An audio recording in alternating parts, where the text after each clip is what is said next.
Hello everyone, সকলোকে good evening. এতিয়া উপস্থিত আছো লক্ষ্মীনাথ বেজবৰুৱা মধ্য ইংৰাজী বিদ্যালয় বামনজুলি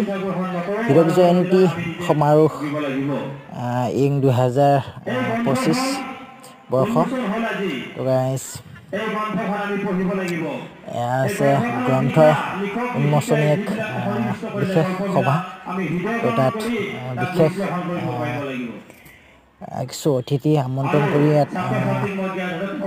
আমন্ত্ৰণ কৰিছে তাৰ মাজত আমিও ইয়াতে আহিবলৈ সৌভাগ্য হৈছে তো গাইস আহিছো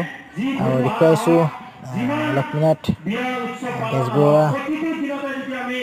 মধ্য ইংৰাজী বিদ্যালয়ৰ কিছু আকৰ্ষণীয় পৰিৱেশ কিয়নো আজি ইয়াত উপস্থিত থাকি আমি বহু আনন্দিত হৈছো আৰু লগতে সকলো সভাপতি সম্পাদক মহোদয়ক শ্ৰদ্ধা জ্ঞাপন কৰিছোঁ আৰু আমাক বিশেষ কিছু আমন্ত্ৰণ কৰাৰ বাবে আমি আজি সুখী হৈছোঁ আৰু দেখুৱাইছোঁ কিছু দৃশ্য চাই থাকক।